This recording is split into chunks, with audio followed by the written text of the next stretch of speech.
Okay, welcome to another Now That's Weird radio show on TV. It's me, Ross Hemsworth, here in Laughlin in Nevada. Sunny day today. Yes, the sun's out. It's lovely out there. And sitting next to me is the Dean of Ufology, Bob Dean. Bob, welcome to the show. Ross, thank you. It's my pleasure. It's always a pleasure to talk to you. You're probably one of the most knowledgeable people here on the subject of ufology, and you've been studying it for many years. I've been studying it for 46 years. Now, how did you get into all of this? Because your background is military, isn't it? Ross, I spent 27 years on active duty in the Army. But in 1963, I got an assignment taking me off to Paris, France. SHAPE headquarters was located there at that time. I had a top-secret clearance when I arrived, and immediately I was assigned to a place we called SHOC, Supreme Headquarters Operations Center. And to work in the war room, I had to have my top-secret clearance upgraded to a level called Cosmic Top Secret. And that happened. And as I got into the SHAPE headquarters war room, I learned of a study that was underway, which intrigued me because it involved unidentified flying objects.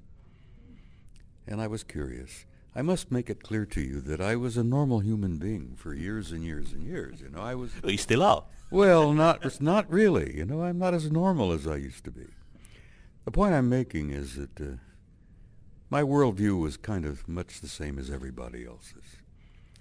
But when I arrived and learned that SHAPE had a study underway on unidentified flying objects, and the reason they did is that in the morning of the 2nd of February, 1961, World War III almost began, when a large number of circular metallic objects flew in formation over Central Europe. They came out of the Soviet sector, the Warsaw Pact area from the east, flew over Central Europe, over Germany, which was divided in those days, and they were at high altitude and a high speed in formation, obviously under intelligent control. And then they would fly west, and usually over the southern coast of England or over the Channel. They would turn north, and then they would disappear off of NATO radar over the Norwegian Sea. This had been gone on and on and on a number of times. Gordon Cooper told me one time, he said when he was flying in Germany in the 50s, that he flew up there and they were all over the place. They didn't know what they were. We learned for a while, or for a time, that the Soviets thought they were ours, and for a time we thought they might belong to the Soviets. When the study was initiated in February of 61 and completed in the summer of 64, we learned that they weren't the Soviets, and the Soviets had learned that they weren't ours. And the study, as I said, changed my life. I had been interested in the phenomenon, but I had no real insight into what was going on. I read the report. It was published in the summer of 64. And from that point on, I haven't been quite the same. Well, I remember talking to Nick Pope about this very subject, and they had actually rung the Americans and said, these big black triangles, are they anything to do with you? And the Americans said to the UK MOD, now actually we were going to ring you and ask you the same question. Yeah, isn't it interesting? Not much has changed. No, absolutely. But it launched me on a study. After I had read the report and read what the NATO military conclusions were in 64, that was just an appetizer for me. And the study itself was interesting. It was a typical military study with one focus. Is there a threat to Allied forces in Europe? And they concluded after 3 years that apparently there was not a threat, that we were dealing with something that was literally off-planet. And as I said, that launched me, and I have been, in the 46 years since, I haven't been able to lay it down and walk away from it.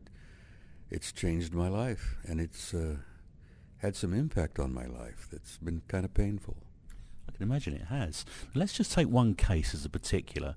The UK government said last week that they were releasing the last of the archived files and that they're shutting down the UFO reporting centre there because whatever it is poses no threat to British airspace. Well, of course, we all know about the Milton Torres case.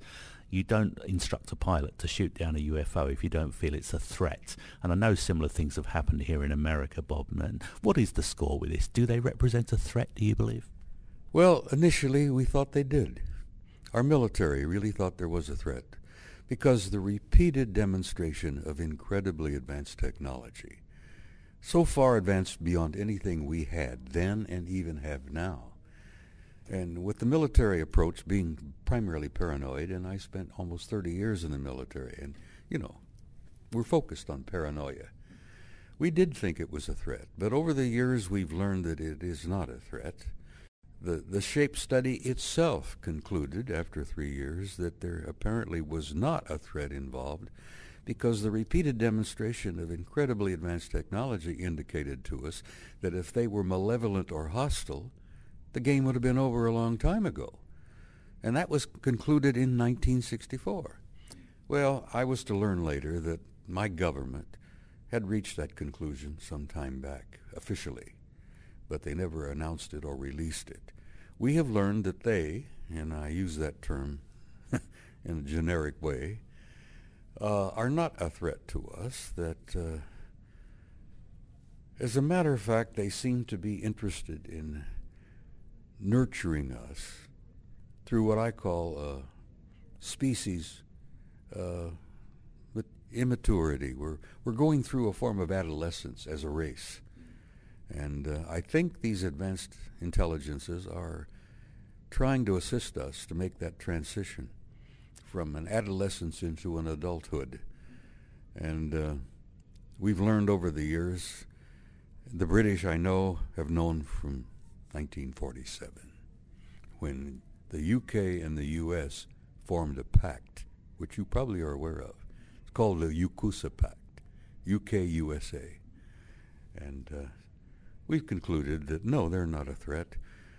And I will be honest with you and tell you that there are a number of different groups coming and going. In '64, we knew of 4 different groups. Now there's, good Lord, over a dozen, at least, maybe more. Now, do you think there's something like in Star Trek, a prime directive, whereby they're not actually allowed to interfere in matters here on Earth? Because this was suggested to me by one of the speakers the other day, off-air, and I thought, well, who knows? Ross, you've done your homework. I've said that to you before. You've paid your dues and read the information. You've learned a hell of a lot. We have a group of incredibly advanced remote viewers in the United States. And I think you guys, the UK has the same thing. Highly trained people, skilled, intuitive, almost psychic people. And they've done extensive remote viewing, and they literally have found out there that there is what apparently appears to be a galactic federation. Now, whether that's the name they go by or what they call each other, it doesn't matter. But there is an organization of advanced, incredibly advanced extraterrestrial civilizations that have apparently formed among themselves a federation of some kind, an organization of some kind. And what fascinates me is that the headquarters of it is not located in our galaxy. It's in another galaxy.